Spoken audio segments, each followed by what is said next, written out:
You are living in the most dangerous time in American history. We won't take a single back step. Former professional basketball player is now the Republican Party's choice. Can you imagine Royce White, the U.S. Senate?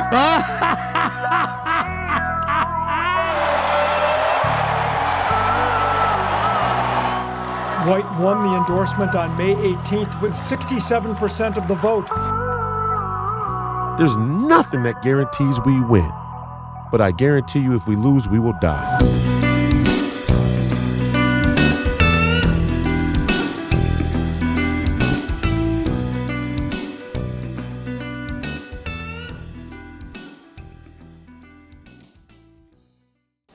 It's not going to be some instant amnesty.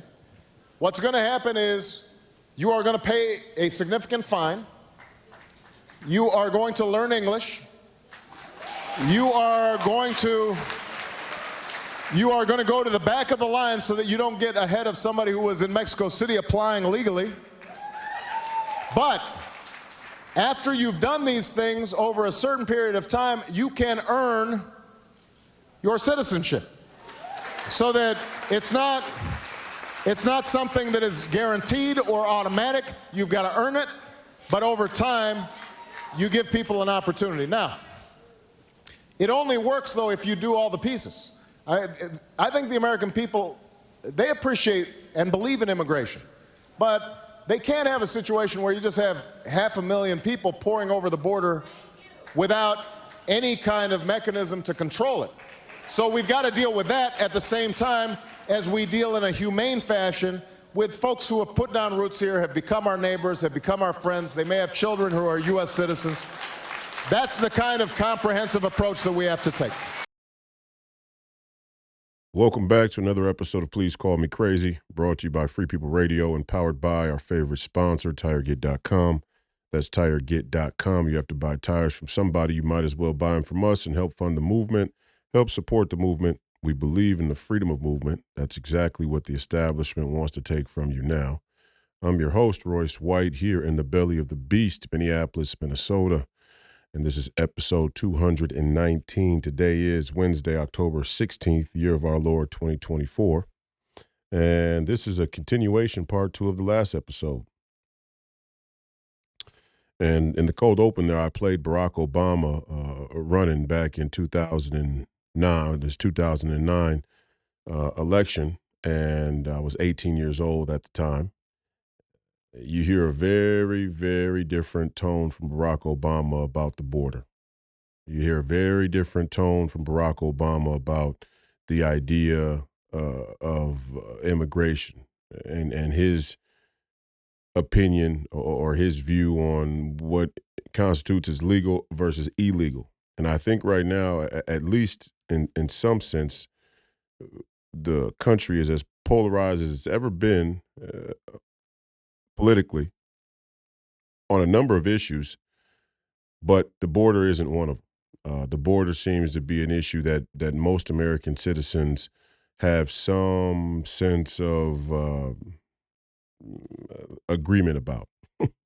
You only get over to the far left of the political spectrum where some politicians, such as Ayanna Pressley and others that come from that end of things, try to claim that the border isn't a crisis, that the border's not open, that the mass migration is a humanitarian crisis, and that for example, I think it was Chuck Schumer who said, we want to try and find a way to nationalize or make all of these illegal immigrants U.S. citizens.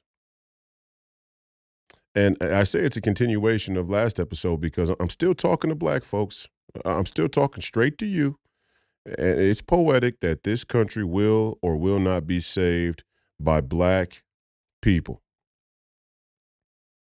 And some of my fellow patriots, some of my fellow white brothers and sisters need to understand this, and they need to accept it. They need to acknowledge it. If we lose, number one, we know that there's a problem with the security of the elections. There's no doubt about that.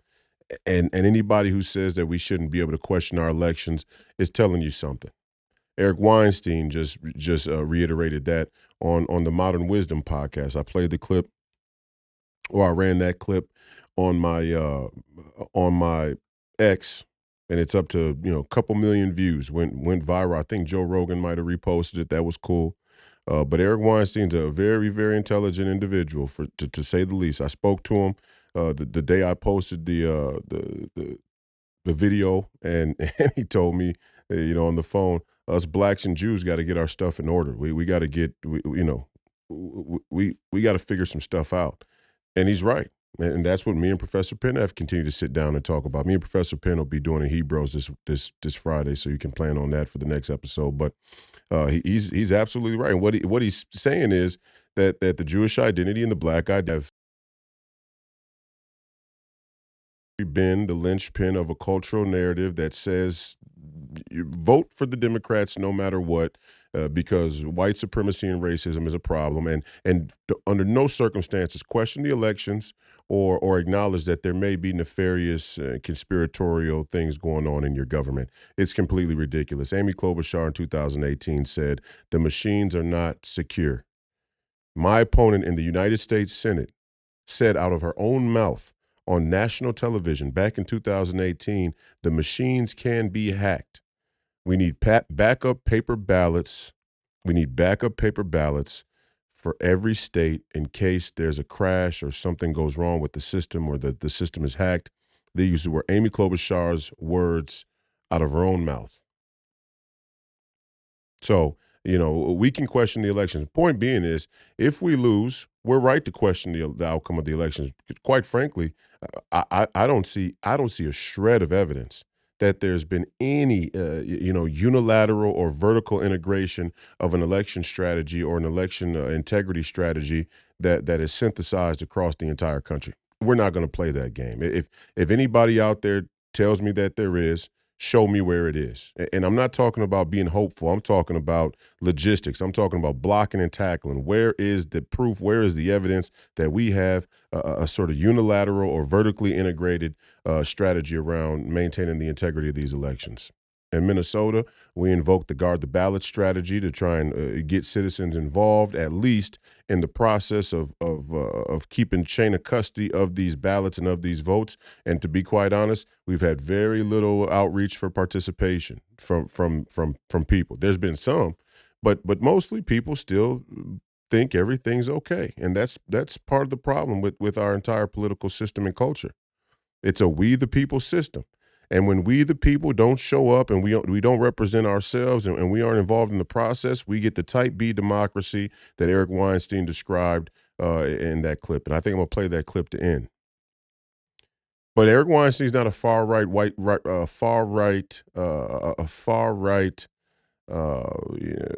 wing conspiracy theorist. That's not even close to who Eric Weinstein is. And he's saying the same. He said, and like he said, and you'll see in the clip at the end, he said, if I was going to rig an election, what I would do is I would go and ask the candidates to pre-commit to whatever the outcome is.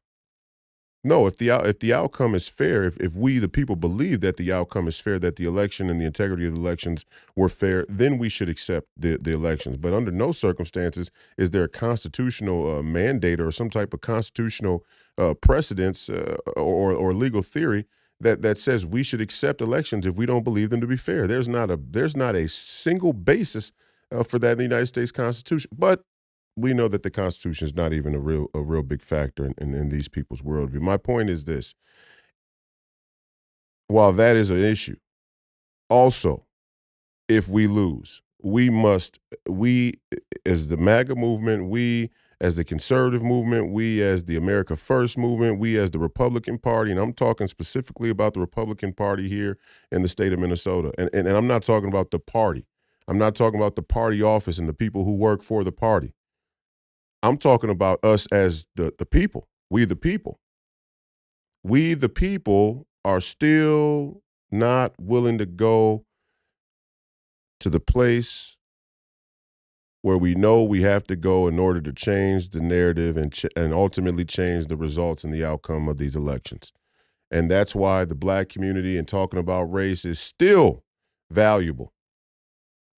And I'm not saying that our pitch isn't good. I'm not saying that we don't have the better platform. I'm not saying that black people shouldn't vote Republican. I'm not even saying that you black folks out there should need the Republicans to come into your communities and sort of, kowtow or pander to you in order for you to vote for Donald Trump. Obviously, you should vote for Donald Trump, and I'm going to tell you why in a moment. But the reality is we have to deal with things the way that they are, not the way that we would like them to be. The way things are is we Christians, we conservatives, we constitutionalists, we the America First and MAGA, we conceded these densely populated metropolitan areas to Marxists and communists. We did that. We the people. We conceded that territory. We conceded that territory intellectually. We can and subsequently philosophically, and we've conceded a lot of that territory spiritually. And we've conceded a lot of that territory socially. We have conceded a lot of the physical territory, the psychological territory of our country and of our culture to Marxists and communists, to elitists, to corporatists, to crony capitalists. We have conceded much of our territory in this country, both physically and psychologically, to our enemies. And so it's no wonder that even still, when the writing's on the wall, when Kamala Harris is as much of a goofball candidate as they could possibly produce, and the mainstream media pundits like Don Lemon and Joy-Ann Reid have all but shot their credibility with the black community, and then on top of everything, in the final weeks before the clock strikes midnight, Barack Obama comes out and insults black men. With all that being said, there are still black people that are committed to the Democrat Party because, my apologies, because we have not actually gone in and fundamentally explained to people why the whole thing is a scam. And part of the reason why is many here on the right side, quote unquote, of the political spectrum get paid handsomely. They profit greatly. They are involved in the scam of divide and conquer, which likes that black people continue to vote Marxist. That likes that black people continue to vote Democrat. It's kind of a fallback. So we on this side of the political aisle can continue to be the Washington Generals in a game versus the Globetrotters. And hey, at least I'm still getting paid, and I still get to be on prime time. And there's a lot of that. And there's a lot of that in the inner workings of American politics as well. This is the quiet part you're not supposed to talk about. The quiet part is there are plenty of Republicans that love Ilhan Omar being in Congressional District 5. They can say what they want about her. They can write whatever emails they want about her. But the reality is they like her because she provides a sort of polarity and a narrative that they can draw upon and they can raise money on. That makes them not hardliners. That makes them not moral or ethical. That makes them puppets of the same game. And we in the Republican Party, if we lose, we in the win or lose. Let's just be win or lose. We in the Republican Party, we in this movement have to start to weed that part of our movement out. We have to weed it out systematically. We got to go BPOU by BPOU and weed these people out and let them leave so that the people like the Tulsi Gabbards and RFKs and Vivek Ramaswamy's and Elon Musk's and the list goes on and on and on. So people like this can start to come into the party. And they will start to come into the party. They will start to see the light. And the one hopeful thing I'll say about where we are today, and my candidacy here in Minnesota as an example, time is on our side. That's the inverse that I would add to this election cycle that many people don't really don't necessarily understand or at least acknowledge. Time is on our side. It may not be today, it may not be tomorrow, it may not even be November 5th, but the trend is tracking in our direction because the lies are too big to keep up with. The only thing that needs to happen now is enough people need to see the truth. Now, they will try to suppress the truth. They will try and manipulate the truth. They will try and mold younger minds, which is why they've gone after the young kids in the elementary schools, because they saw about 20 to 30 years back, as technology started to rise, people are going to have access to the information. These are the same thought leaders. Understand, the Bill Gates of the world didn't just pop up. These global international summits about politics and economy and culture, they didn't just spring up in the last couple of years since the internet was invented and we had people talking about it more.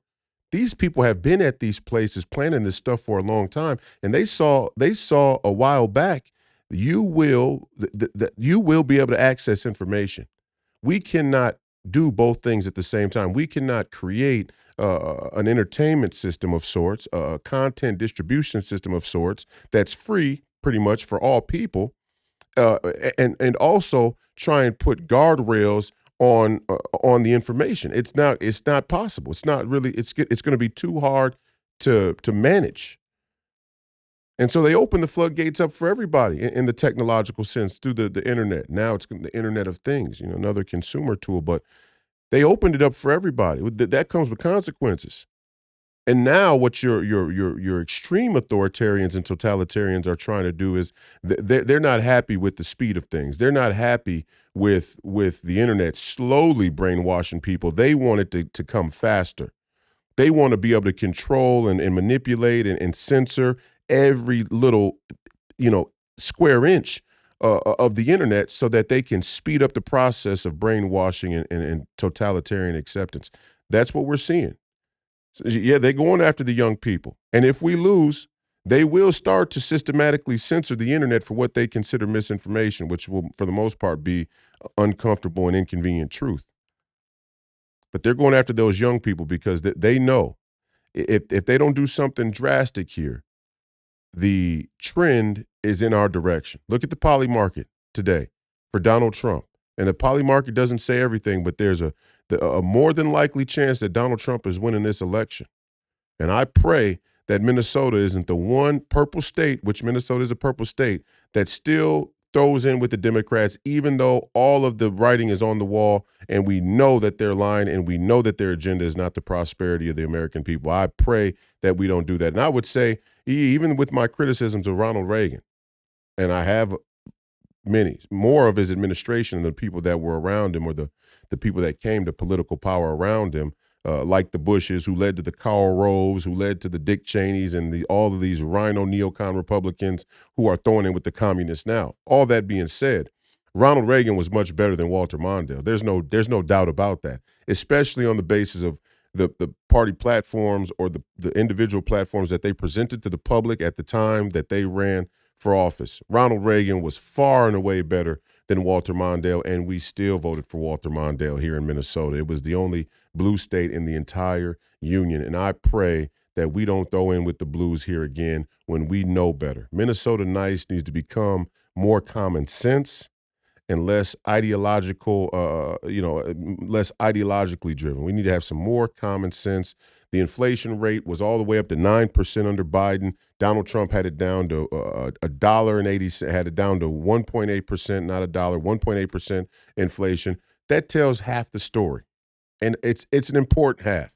It's especially an important half for these single black mothers out here or any of these lower middle class black families that are trying to access the American dream. Inflation is crushing them, hand over fist. So if you white liberals out there would rather vote for your ideological passions or pastimes versus the basic prosperity and well-being and economic vitality of black communities, then you can never say Black Lives Matter again. And I'll be damned if I let you do it. And if one thing happens, I will make sure going forward that the next stone to be turned in American politics is that all you white liberals are never able to say Black Lives Matter again. That's the new battle that's going to start on November 6th.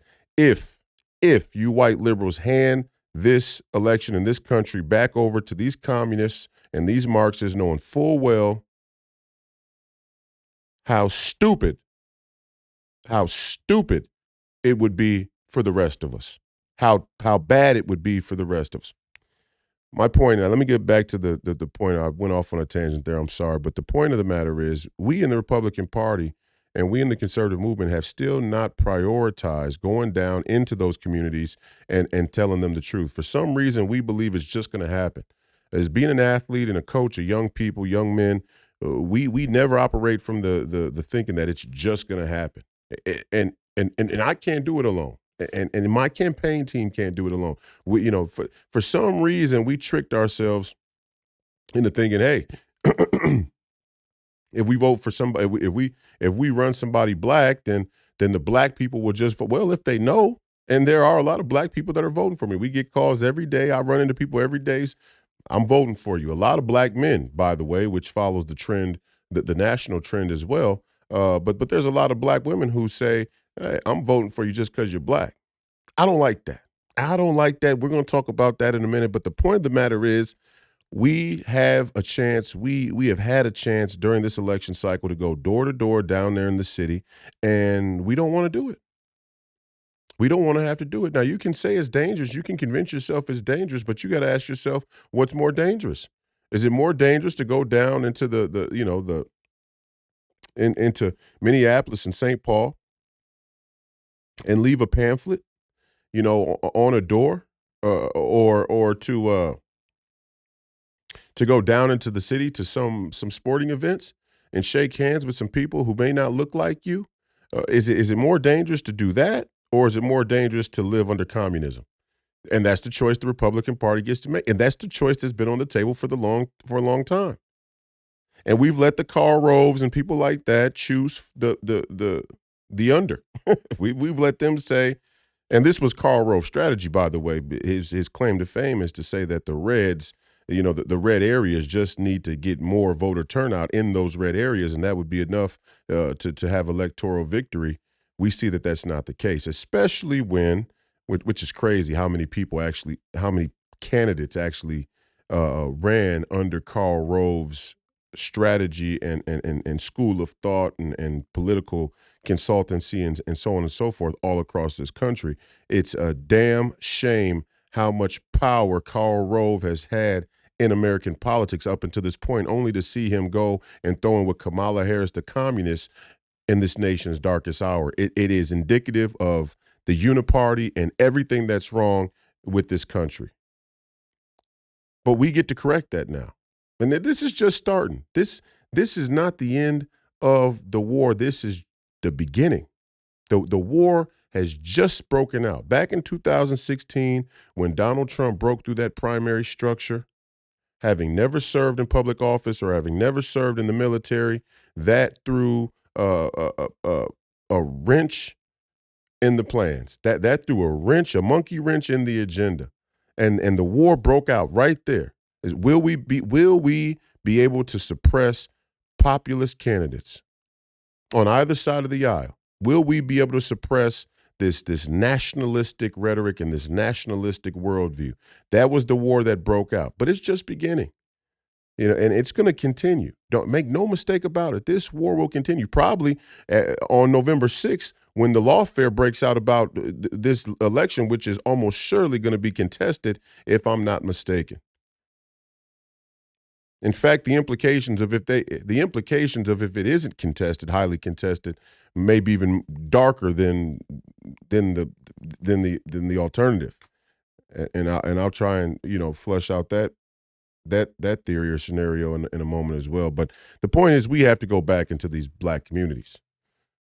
We have to go into these communities. We can't be afraid. Fear and faith and freedom, they don't coexist well. We can't be afraid. That's what the enemy wants. The enemy wants to show you young black men shooting and killing each other and say, hey, don't go down into Minneapolis. You may die. You may become a victim of a violent crime. But yet and still, the trend line is that 18 to 44-year-old black men are supporting Donald Trump and supporting Donald Trump more so than any other time in the last 60 years, or supporting the Republicans or not supporting a Democrat for any other time in the last 60 years. So that tells us something. And never forget, although crime may be out of control, it's still the vast minority of individuals in a given community that are committing the most violent acts. That's universal truth. It's here, it's in Russia, it's in China, it's in the Middle East, it's in Uzbekistan. Wherever you go in the world, The vast minority of people are committing the most violent and heinous crime. No different in the black community. So I'm not saying it's not dangerous, and I'm not saying it's not despicable what's happening. And I'm not saying that it doesn't break my heart to see how stupid and how senseless the killing and violence has become in our black communities. But what I am saying is never let them fearmonger you so much that you let that become the reason why we lose the country to communists and Marxists. And if you do, then you're a pussy, and you deserve to live under communism and Marxism. So don't cry like a little bitch when we are living under it, right? And the same is true for now. See, I could say the same going backwards, but I refrain from doing that because we're starting the game where we're starting. I'm involved now, so we're going from here and going forward. You know what I mean? Let's start from here and let's move on down the road. But the same could be said going backwards. That at some point here in American history, the conservative movement became a movement that was more of a social reaffirmation within itself about the culture of others that is too let's say it's too ugly, different, dirty, violent, or whatever the case may be for us to even engage with. Oh, and that's cowardice. That's being a pussy. I mean, you may not like that I say the word pussy. I mean, but that's indicative of the problem, right? You didn't want to go down there to places where people may use vulgar language, or young men may be out on the streets using profanity, and you regarded that as being too much to tolerate. So you forgot the ethic of Christ, where this guilt by association almost type of mentality. Like, I can't even come into contact with things that I don't agree with culturally or spiritually. And it is a symptom of the church, and it is a symptom of the Christian community. We forgot to evangelize. We forgot to spread the gospel, the good word. We were afraid. We've been afraid. And fear and faith and freedom, they do not coexist well together. So we got to go back down in those black communities. But I want to talk to the black community today, okay, as a continuation from yesterday. Because there's some things I heard in the black community or online from a few black people, specifically a couple black men, who don't seem to understand what the fuck is actually going on here. Let me talk straight to you. We're going to cut straight to the chase, and I'm going to be frank with you again, okay? The only thing that you need to vote on in this election is the motherfucking economy, okay? Point blank, period. The motherfucking economy. That's the only shit you black folks out there in America need to be concerned with, is the motherfucking economy. Follow the motherfucking money. Understand that. You need to follow that motherfucking money all the way motherfucking home. And, you may not like the way I say it, but it's as real as I can be with you. Don't say, oh, we don't like the delivery, but then you go and listen to some punk fucking rapper who doesn't know his mouth from his asshole. Those two things don't square. You follow around some punk fucking rapper who doesn't know shit about shit, buying some 2,000% markup cotton T-shirt with some Italian name on it, and he's what the example that your young black son should aspire to what? To have a sense of radical materialism that's based solely on the instant gratification of other people's opinions versus having a family and a small business and a piece of land that he can call his own. Okay, well, we'll continue. Hopefully I've separated some of you all out, weeded out the weak ones, and we're sticking with the people who have some common fucking sense. The only thing you need to be worried about is the economy. And the economy, the debt, the economy, the border, and the wars we're involved in are all inextricably linked.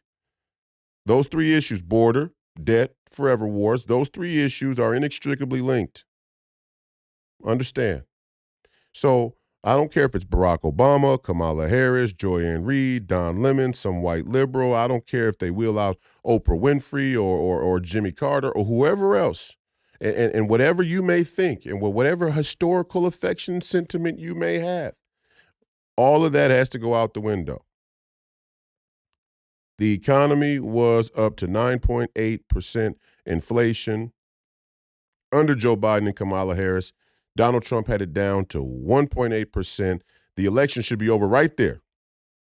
You don't need to know more about anything else, really, because you need to vote based on the economy.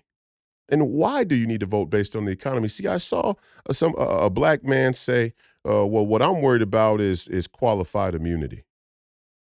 Okay. Okay, understandable. Yeah, and you Republicans and conservatives out there do need to get your ducks in a row about qualified immunity. The idea that a police officer can wrongly or unjustly use violence, lethal force without any repercussions, without any legal repercussion whatsoever, is unacceptable on a constitutional basis. So you can't be a constitutional conservative and create a workaround where police departments or law enforcement agencies that weren't even created in the earliest days when the Constitution was written. You can't create a workaround where cops have a license to kill without any legal repercussions whatsoever. Now, can they be civilly sued economically for the things that they do on the job? I think that's where qualified immunity should stop. If I'm a cop and I go out on the street and I shoot a man right in the head for no good reason, or let's say unjustifiable reasons, maybe he was unarmed, maybe I got a little gun happy, like you saw where the cop was walking behind his own cruiser and he had a perp, for lack of a better term. He had a suspect or an individual in the back of his cruiser, and an acorn dropped, and he started letting shots go at the back of his own cruiser. Now, that gentleman didn't die, but had that gentleman, I don't believe that gentleman died, but had that gentleman been killed, he should face criminal prosecution. Yeah, he should face criminal prosecution for sure. That shouldn't even be an argument. And if qualified immunity protects him from legal prosecution, then we have a problem with the law. And as a United States Senator, I won't stand for that. However, you black folks need to be voting based on the economy. Why? If there is an argument, if there is a strategy for how black communities can start to better affect their local governance, their self-governance, and their legislation, it would be that you have some sort of economic responsibility and organization, and then economic power. And in America, it's a pay-to-play game. And if the black community in this country was actually organized economically, it actually had its wealth concentrated and organized into a political agenda, then when local politicians such as Jacob Fry didn't perform the way that you saw fit, you could use that economic organization as a tool in the elections to try and elect the officials who you think would better represent you. But we don't have that organization.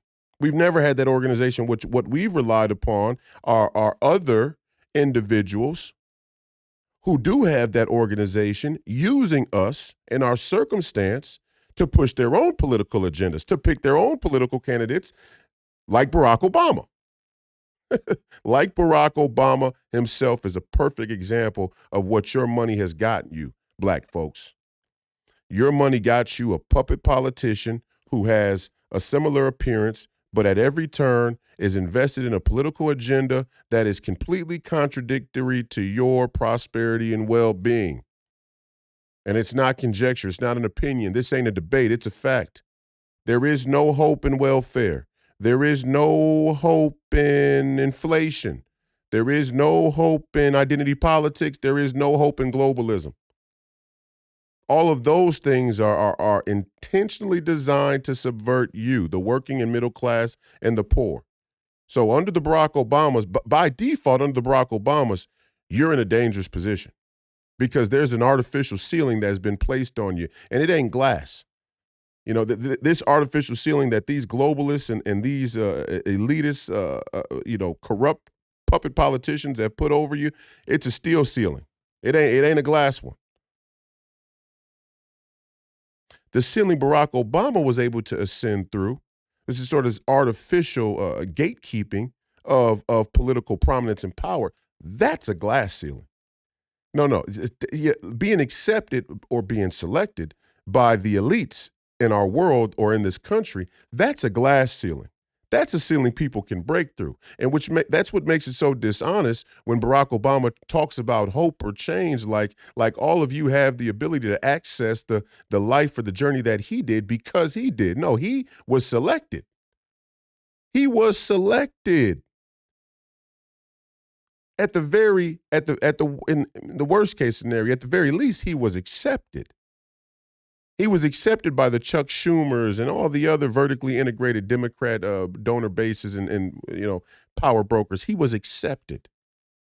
Ultimately, he was selected. Okay, that's a glass ceiling. Being accepted and chosen is a glass ceiling. Having economic policy that fundamentally regards the human being and the middle class and working class of our country as deplorable, that's a steel ceiling. You have a problem with policing, local law enforcement? What you do is you go get organized economically in your local municipality. And when these elections come for judges and mayor, uh, and state reps and state senators and so on and so forth, you get your money together and you put your money behind the candidates and the politicians that you want to support, that you as the community, and not only your money, but your money should reflect those votes. And right now, we're all over the place. We're in a state of chaos, which is necessary and good. Some of us now are starting to see the light. Whoa, wait a second. We don't want to pay 300% more at the gas pump. That ain't good for my overall program. Right, but there's still no real organization. There's still no real, sort of a unifying principle in the black community. And the one thing I'll say to the black community is this: I'm not telling you to vote Republican. I'm telling you to vote for me. I'm telling you to vote for Donald Trump. But I'm not saying that you should vote for any party blindly. What I'm saying is the most efficacious thing for the black community to do in America is at least become independent. Just like our founding fathers would have prescribed. See, it's disingenuous. It would be disingenuous for me as a candidate or as a voice in general to tell you, you got to vote Republican on blind faith. Even if I believe it'd be a net positive, it's intellectually dishonest. The first thing one must do in order to achieve self-governance is commit to the fundamental position of independence. So the black community has been shepherded, has been ushered, has been manipulated and misled for 60 years since Lyndon B. Johnson, which has had us, by and large, culturally find ourselves on the Democrat plantation. The first step is for us to start to recreate a black community and a black agenda of black politics and culture that is independent. And then you take that independence to the political marketplace and you get to decide, or at least this is what your leaders and your representatives within that coalition, you all decide what is actually best for this independent community. That's what the Hmong community does, and God bless them. That's what the Somali community is doing, and God bless them for it. That's what the Jewish community is doing. God bless them for it. That's what the Hispanic community is doing. God bless them for it.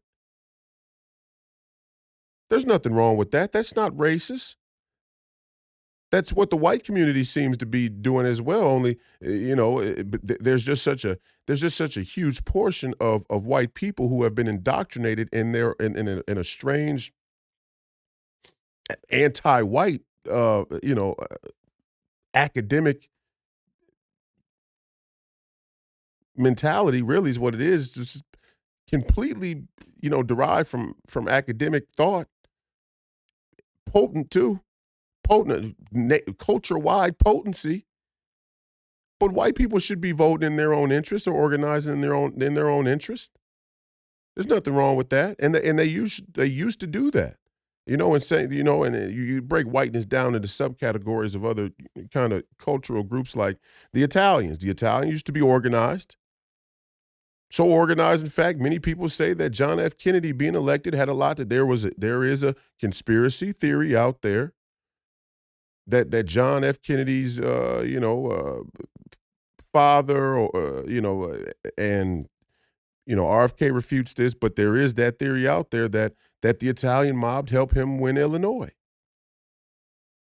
Okay. I mean, do I think that it's a good thing? No. Do I think the Italian mob or organized crime is a good thing? No. But it is represented. There's criminals in every community. Okay, let's be clear about that. Stop letting them put the Italian mob out there as like this criminal boogeyman. No, the real fucking criminals are Dick Cheney, who send your sons and daughters off to a war they never should have fucking been in the first place, and they killing a million Iraqis, and he makes off with billions of fucking dollars. That's crime. That's organized fucking crime. That's global organized fucking crime, hand over fist, and y'all never got a taste of it. And I'm not saying that you should want a taste of it. There's no sacred honor in that. But what I'm saying is don't let them use the Italian mob, and they just glorify mafia, mob movies, because it's like distraction. You know, it's like smoke screens, smoke and mirrors, like the Italians are the highest level of organized crime. No, the highest level of organized crime in this country is right there in Washington fucking D.C. That's why I'm going there. That's why I decided to run for U.S. Senate, okay? Point is, the Italians had a sort of a social and political organization in their neighborhoods, in their communities. The Irish did. Right? The Irish were very prominent at one point in time throughout the police departments and other industries and so on and so forth. So there's, every community seems to get the fact that as a community, we should have some resemblance of a unifying principle. And at least when it comes to political matters, try and organize and participate in a way that's beneficial for us. Black people, we vote against our own interest by almost as gospel. And this is the prime example. The prime example is you're going to vote. Let me tell you, you think you're not safe out there? You black folks, you black men, you're afraid of police? Well, if you're being honest, you black men out there all know you have to be more afraid of other black men than you do white cops. And if you can't admit that, just get the fuck off of my channel. Just go ahead and unfucking subscribe, because you're a coward, cuck motherfucker. And you're cucking for some strange white liberal narrative that ain't got shit to do with the neighborhood that you grew up in. If you grew up in a neighborhood like I grew up in, you know fundamentally that as a black man, you are in more danger from other black men than you are some white cop. That's a fact. Does that excuse the misuse of the badge and lethal force? Of course not. I've already covered that. Doesn't excuse it, but it is a reality that your fear should be proportional to the threat. If your fear is not proportional to the threat, you got a problem. Okay, and I get it. I understand. It's hard to deal with because the narrative is just cranking 24/7. Oh my goodness, the real danger is white supremacy and the KKK. Okay, well, you get yourself a license, a permit to carry a gun. You go and buy you a gun. You learn how to use that gun effectively. That is your first line of defense. And every time a young black man out there uses a gun improperly, or anytime any American out there uses a gun improperly, it undermines the spirit and the protection and the tool, the great, brilliant tool that the Second Amendment is, and that's a responsibility we all carry. But we're not letting you take our Second Amendment rights. We just have to understand the condition of the spirit of the Second Amendment. And right now, you black men out there, a lot of black men, a lot of young black men are undermining that. By design, no doubt. But your greatest fear, your greatest danger is not the KKK. It's not white supremacy. It's not racism. Not in the traditional sense, not in the way that the narrative tries to draw down on racism. The greatest racism in this country is telling black people that they should vote for a party whose platform is built upon death and debt. And somehow that party platform is going to bring you prosperity and well-being. That is the greatest example of racism in this country. The reason is the human spirit and the intellect are also inextricably linked. You can't have intelligence without the spirit. You can't have a spirit without the intellect. And intellectually, it's as dishonest as you could possibly imagine, and it's based on racial lines. That's racism. You black people should vote for us anyway. Doesn't matter if we offer you death and debt. I mean, it's almost satanic. No, seriously, it's almost as wicked and evil as you could possibly imagine. Imagine a political organization, a human organization that actually offers you death in debt as its primary pitch, as its driving pitch is death in debt. And what do I mean by death in debt? This is why I brought you Negroes to the Federal Reserve after George Floyd died. And all you Republicans and conservatives sat at home instead of coming down to the Fed and rebuking and refuting and preaching the gospel and helping people understand the importance of political independence, self-governance, and economic sovereignty. You sat at home because you let Fox News cuck, who is that out there? I can't believe I'm drawing a blank. Sean Hannity. You let cuck Hannity tell you, oh, BLM riots are burning the country down. Not really. Not really. Burning black communities down, for sure. Burning their own small businesses down, absolutely. Burning down the metropolitan areas, mostly where black people live, 100%.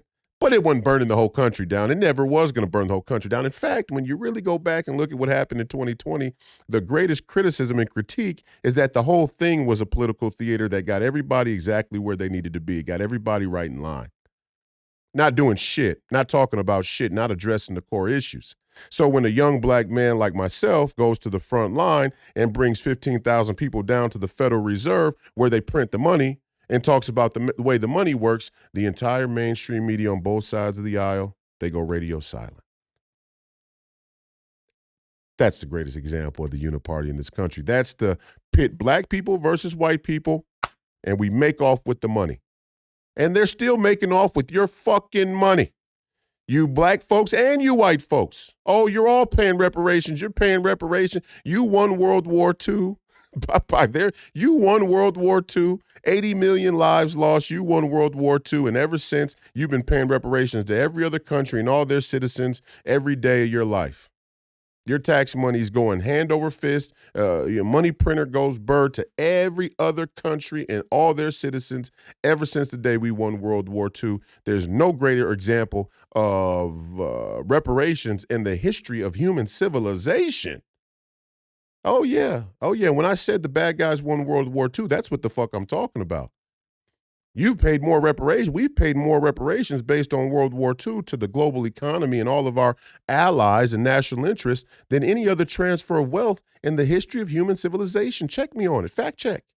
See how much money has been produced from the American economy and either allocated or directly sent to foreign interests since we won World War II, and you tell me who the fuck won.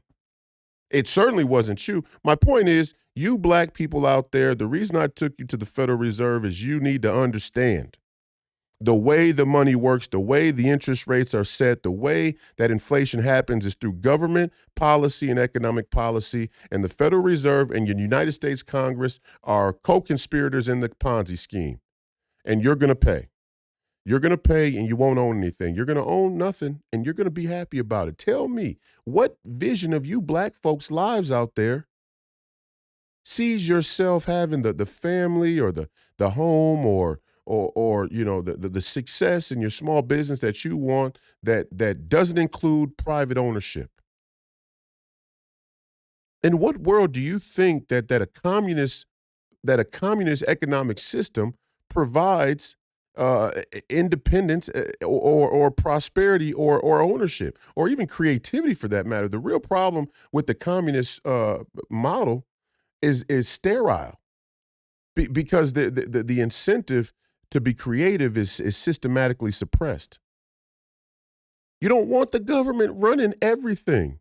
When the government do you notice that it's quite crazy to me to see white liberals push an ideology that says the entire system is guilty and broken, yet you want us to vote for a party that openly claims to desire to expand that system, that government into infinity, in perpetuity.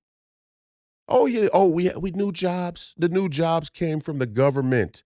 All you niggas want to be working for the government? And I'm not saying there's a problem with having a government job. What I'm saying is when new jobs are only government jobs, That's called putting everybody on the payroll. You can't have both things be true at the same time. You can't say the government is the great problem and the great guilt and the thing we should distrust, and then say, but we're all going to work for it. And under Democrats, you all will work for the government. They're going to automate all the jobs out. This is what I was saying about Detroit, Michigan. You know, you can buy this idea of technological advancement all you want to. And you can buy into this idea of robotics and AI and automation all you want to, but all they're saying is the jobs you used to work, which were good jobs, which were decent jobs, those jobs are gone. They're going to be gone and they're never coming back. And what are they going to give you in return? They can tell you they're going to be new jobs that replace those jobs, but it's a fucking lie. It's a lie. The market tells us, the current market and economy tells us, these gig economy jobs that we're all working now, the millennials, let's just talk about the millennials. The gig economy, and some of you, all the way up to baby boomers. I can't tell you how many baby boomers I see driving Uber.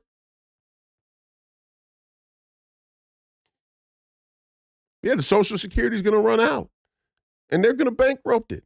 Or they're going to bankrupt you to pay for it. Do you understand what happens when the Fed prints money and a bill gets passed to fund the liabilities, the Social Security, for example, to fund the Social Security in dollars, in United States dollars, that they then turn around and pay you? You have to pay into the Social Security of a fake fiat currency that then they turn around and have to pay back to you. That's how the fuck you get inflation. No, what has to happen is more companies, more Americans have to enter the workforce and pay genuine taxes for the energy or the products that they create. That's what brings real prosperity. That's what brings real value and net worth. Producing things. We don't produce shit. Not only do we not produce shit, they're telling you all the stuff we're going to produce isn't going to involve human jobs. They are going to walk you to a gallows where you have a universal basic income, and you all think that's great. There's nothing more dangerous in our entire human civilization than universal basic income. Nothing more dangerous. Nothing is a greater segue to totalitarian tyranny and dictatorship, statist, corporate, fascist merger, AI-driven. Nothing is a greater segue to a world where you don't have freedom and independence than universal basic income. It's obvious. It's not a conspiracy theory. We're the government. We're taking care of you. You're going to listen to us. If not, we're not going to give you your universal basic income for the month. It's clear. It's not this ain't a conspiracy theory. It's just like, and the funny thing is, it's such a great microcosm. Let's say it's such a great macrocosm for what happened in the black community with the welfare state. Yeah, we'll give you a block of government cheese. We'll give you your food stamps, but that black man better not be staying or sleeping in that house. We find that black man, that black father sleeping in that house. You all both are going to be brought up on charges of welfare fraud. And the very least we're going to do is stop your program. What do you think is going to happen when the entire society is on a universal basic income? And that's where we're headed. That's where the longshoremen went on strike. The automation. Wait a second. We have to, even if by artificial construction, we have to save and allocate jobs, manual human jobs in this industry.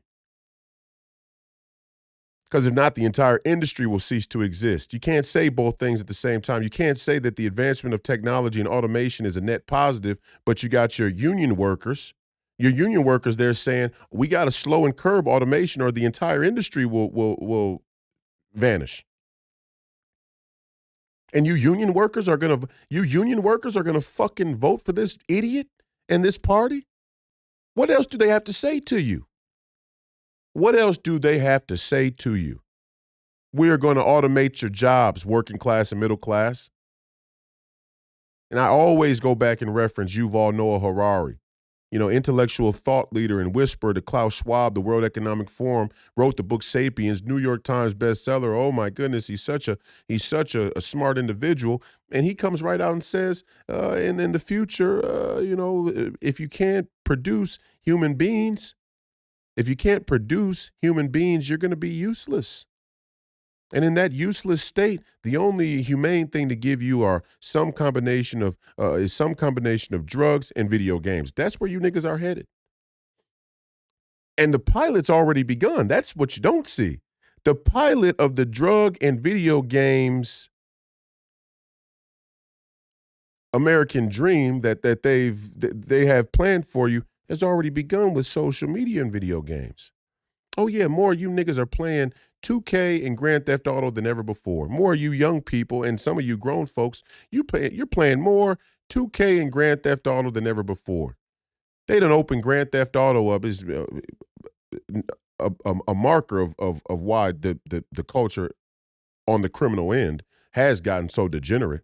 When you can go online and have a user-first video game where you drive around all day and interact with people in a real, full free online player, multiplayer online. Yeah, you niggas are losing sight of reality.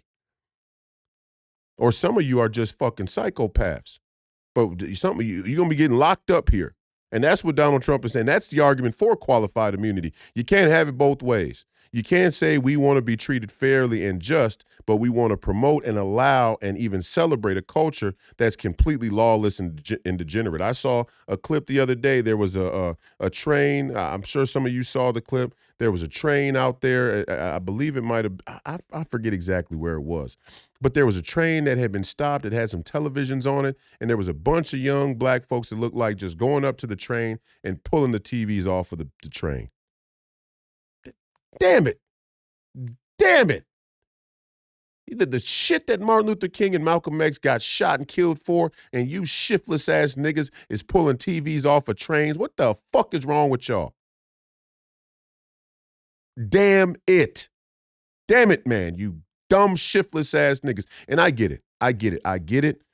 That the radical materialism that has bubbled up and festered in the black community is a byproduct of an education system that was always built on the idea of radical materialism. So, and I understand the lack of the crisis of sacred honor in the black community. So I can only blame you to a fault. But at the end of the fucking day, why the fuck are you pulling TV? I wish I would find my son on a motherfucking video going on, running with his friends and pulling a TV off the chain. I'll be beating his ass from that day for a month. I will be beating the shit out my son's ass every day on time from that day until the day they either come and take me to jail for the shit or until I get good and tired doing the shit and I feel like he understands the message. Beating his motherfucking ass. And it speaks to the overall condition of the culture that many young people actually found that to be a we wouldn't even, I remember when you were young, you saw something, you wouldn't even, and I get it, there's a difference between we're playing a game, we're, prank, a joke, like a snatch and grab joke, but come on now.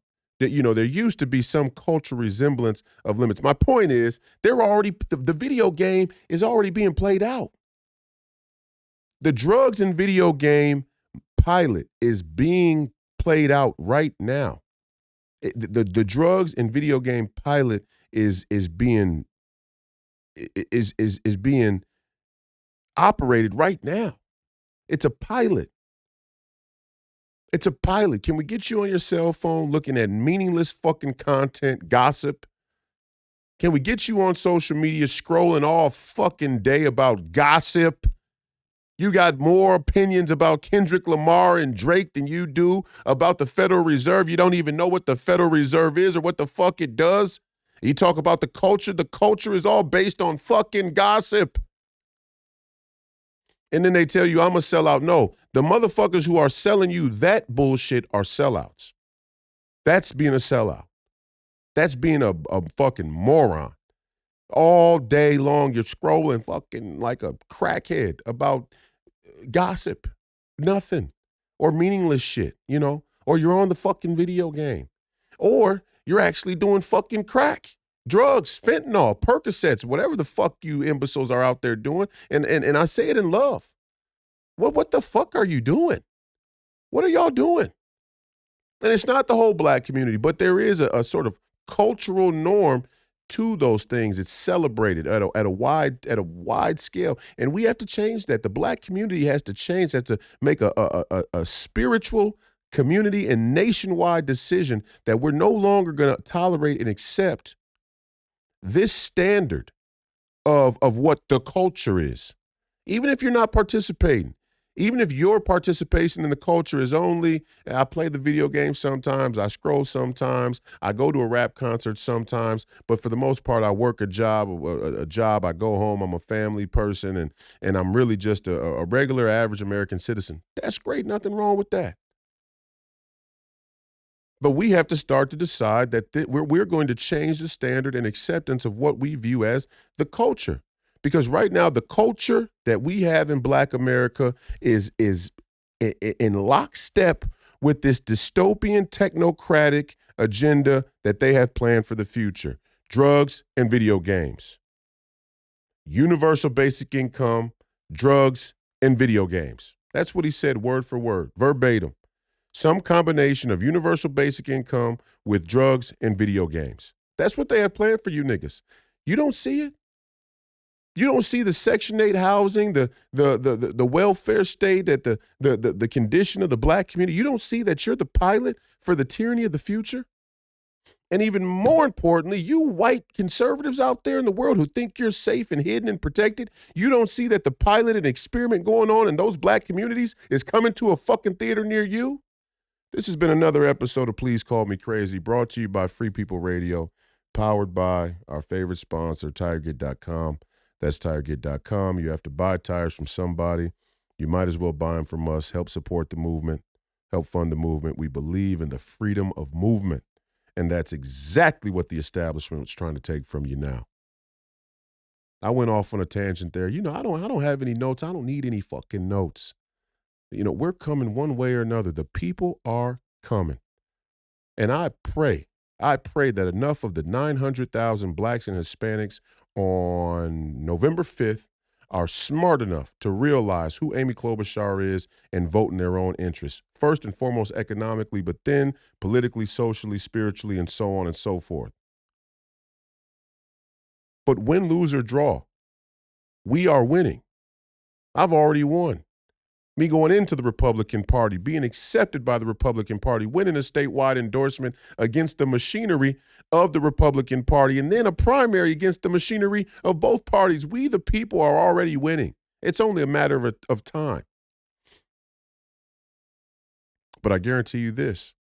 If I win on November 5th against Amy Klobuchar, you will see a shakeup there in D.C. in the United States Senate, the likes of which this country has never seen before. Much more a change of the status quo than when Barack Obama was a junior senator there. I guarantee you, if I get elected, see, I didn't come up through that glass ceiling where I've been accepted and selected. If I'm elected to the United States Senate, you will see a shakeup there in D.C., in the United States Senate, the likes of which this country has never seen before. And I guarantee you the net result will be a positive for your prosperity and well-being, the value of your citizenship. You may not like the profanity, I understand it, but these are dangerous fucking times. And we got to get our fucking head in the game. Because we're coming to a moment here where when I say time is on our side, I mean that the truth and the winds of the truth are blowing in our direction. But things can certainly get worse before they ever get better. And the tyranny has not even begun to reach its maximum capacity. And if you need to understand that, all you have to do is go back and look at the totalitarian and authoritarian regimes that have come to power in our recent world history, and you will see that things are problematic here, but they can get worse. Go listen to Alexander Solzhenitsyn speak at Harvard about the gulags there in Russia under communist rule. And while we're talking about that to end, let me tell you all this. If there's another marker besides the way that the money works, these wars they want to put us in, and me and Professor Penn are going to talk about the Iran-Israel thing on Friday, as only the Hebrews tandem can do. But these wars they're trying to put you in are intended to bankrupt you. Don't let any of these fucking rhinos and neocons tell you any about the Russia war or the Iran war. We don't want to go to war with Iran. We don't want a fucking war with Iran. Not that we don't think we can survive a war with Iran. Not in the fighting sense. Yeah, we can go and do damage. We know we can go and do damage, but the net result is going to be we haven't won a war. The last time we won a war, the Russians were on our side. I need everybody to wrap their head around it. This is what I'm trying to say. Heartland Signal, you cuck motherfuckers. Send a representative. Instead of writing headlines and shooting it out to a bunch of sheep, send one of your representatives to debate live. Stand in for Amy. Because we know Amy wants to debate on October 27th at 9 a.m. under the cover of darkness while everybody's at church. Or watching Sunday, getting ready for Sunday football. We know she doesn't want to, but we're gonna film it. We're gonna get that footage so as many people can see it as possible. In the last week leading up to the election, I think we'll just pay all the rest of the money that I have in the war chest. We'll just pay the geofence and advertise the entire full-hour debate for everybody here in the Twin Cities area. And you tell me who has more gravitas and intelligence and is qualified to go and lead at this moment in American history. Another warmonger, Amy Klobuchar. All the warmongers are running over to the Democrat side. And again, I ask, where you liberals get off pretending like you care about human beings or prosperity and wellness and welfare and all of these different things, like there in Palestine, for example. How you even pretend to claim that you give a fuck about any of that shit and you are head over heels committed to a party that wants to perpetuate war writ large. Tell me how you square that circle. Tell me. Make it make sense. We don't want to, the America First movement, we don't want to go to war with Iran. I tell you now, I can plant that flag and hold that line. If you want an unconstrained war, if you want an unconstrained war, open war with Iran, get the fuck out of this party and get the fuck out of this movement. You go caucus with the fucking communists. And that goes for anybody.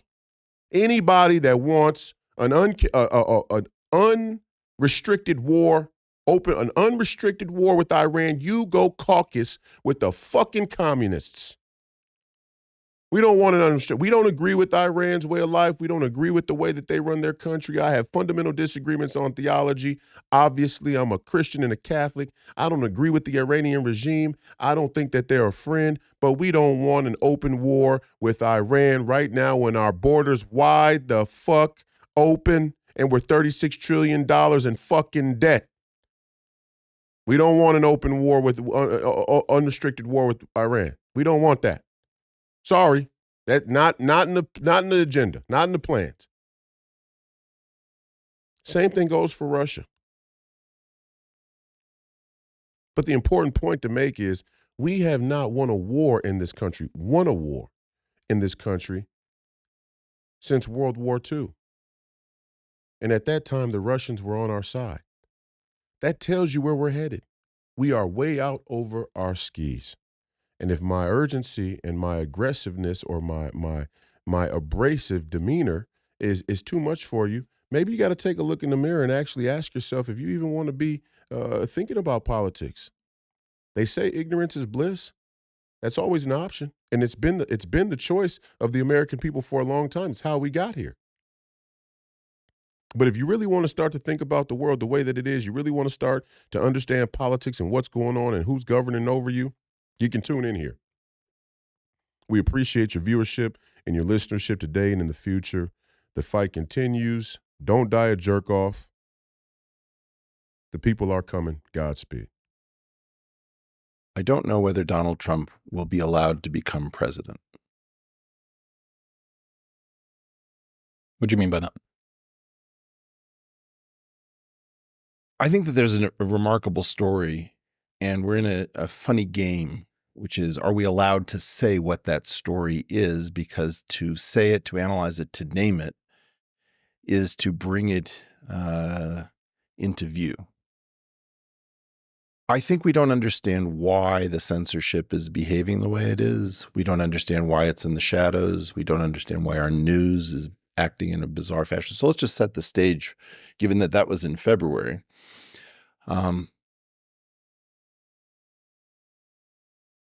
There is something that I think Mike Benz has just referred to as the rules-based international order. It's an interlocking series of agreements, tacit understandings, explicit understandings, clandestine understandings about how the most important structures keep the world free of war and keep markets open. And there has been a system in place, whether understood explicitly or behind the scenes or implicitly, that says that the purpose of the two American parties is to prune the field of populist candidates so that whatever two candidates exist in a face-off are both acceptable to that world order. So what you're trying to do from the point of view, let's take it from the point of view of, let's say, the State Department, the intelligence community, the Defense Department, and major corporations that have to do with international issues, from arms trade to, I don't know, food. They have a series of agreements that are fragile and could be overturned if a president entered the Oval Office who didn't agree with them, and the mood of the country was, why do we pay taxes into these structures? Why are we hamstrung? Why aren't we a free people? So what the two parties would do is that they would run primaries. You'd have populist candidates, and you'd pre-commit the populist candidates to support the candidates who won the primaries. As long as that took place and you had two candidates that were both acceptable to the international order, that is, that they aren't going to rethink NAFTA or NATO or what have you, we called that democracy. And so democracy was the illusion of choice, what's called magician's choice, where the choice is not actually, pick a card, any card, but somehow the magician makes sure that the card that you pick is the one that he knows. In that situation, you have magician's choice in the primaries, and then you'd have the duopoly field two candidates, either of which was acceptable, and you could actually afford to hold an election. And the populace would vote, and that way the international order wasn't put at risk every 4 years, because you can't have alliances that are subject to the whim of the people in plebiscites. So under that structure, everything was going fine until 2016. And then the first candidate ever to not hold any position in the military nor position in government in the history of the Republic to enter the Oval Office, Donald Trump, broke through the primary structure. So then there was a full court press. Okay, we only have one candidate that's acceptable to the international order. Donald Trump will be under constant pressure that he's a loser, he's a wild man, he's an idiot, and he's under the control of the Russians. And then he was going to be a 20-1 underdog.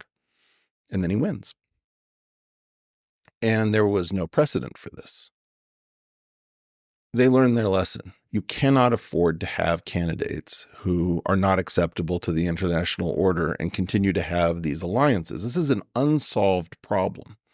So I don't have a particular dog in this fight. I, one, believe in democracy. I also believe in international agreements.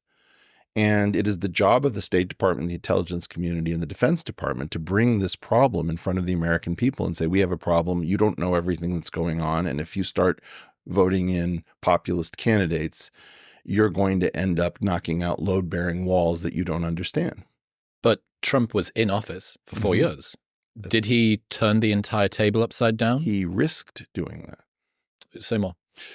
You remember that there was this uncomfortable accommodation given to the Central Intelligence Agency at the beginning of his actual term. There was a question about, was he going to question I have a very different point of view than most of my friends who are also, at least nominally Democrats, which is it was a very immoral thing that was done to him. He was asked the question, will you pre-commit that you will accept the results of an election? Now, if you were going to rig an election, you would ask somebody that to begin with, and that's part of the game. And he says, well, we'll see. So you have this very strange thing going on where democracy is the greatest threat to democracy. Now, how can that be? It's two different concepts of democracy. One concept of democracy is the will of the people. You hold plebiscites. And even if you do it with an electoral college or political parties, the idea is that the people are elected, by and of and for the people. The other idea of democracy is that democracy is about institutions that sprang from democracy once upon a time, and that those institutions have to be kept strong. Those are two completely different concepts that are overloaded to the same word. Under that circumstance, we have a paradox, which is how do we keep the electorate from overturning the type A democracy from overturning the type B democracy?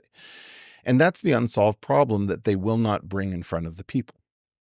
So what you have is a situation in which I believe that there are many people in Washington, D.C. who think that Donald Trump cannot become president because he can now go for broke. He's also not going to try to run for re-election. He's relatively unconstrained. He's wealthy. He's learned how to play a lot of these games. And maybe got a little bit of an axe to grind as well after the last 6 years. No kidding. And he's a wild card. There are three people who are doing amazing versions of the drunken boxing game. Kanye, who's probably the first one to really fail, Elon, and Donald Trump. And all three of them tried to do something where you couldn't pin them down. You couldn't figure out what they were going to do next. And that's what the order keeps trying to do. Will you commit to this? Will you say this? Will you mouth these words? And none of these people would play the game. I find this all. You ever see Emmanuel Augustus, this boxer who actually, I think Floyd Mayweather said it was his toughest opponent because he wouldn't fight in a style that anyone could recognize. Probably the most unpredictable. And the most entertaining boxer I've ever seen in my life. I mean, just check out any highlight reel and you won't even believe this is real. It doesn't seem possible. So that's what Donald Trump is. He's a guy who's got formulas that confuse people like Sam Harris. Sam and I have been debating this for years. I think that Trump is an incredibly intelligent man and that there's incredible method in his tweets of old. You could put them into a data set and you say that there are 5 or 6 different types of tweets and that the left falls for every one of them every time. So in this situation, you have a question. How is it that Donald Trump and RFK Jr. cannot possibly reach the Oval Office and we have to have a candidate who is pre-subscribed to perpetuating these institutions, these agreements, and these orders? And there's only 1 out of 3 who has that character, and that person has not won a primary. Right now, we have no idea who's running the United States of America. I just came here in a Tesla, and I did not steer once. And I would say America is in full self-driving mode, and we don't know what the AI is that's running the Oval Office. And that's really bizarre, given that we have something like 6 minutes to make a decision about nuclear launches. We have no idea what the United States government in the executive branch actually is. But it can't be Joe Biden.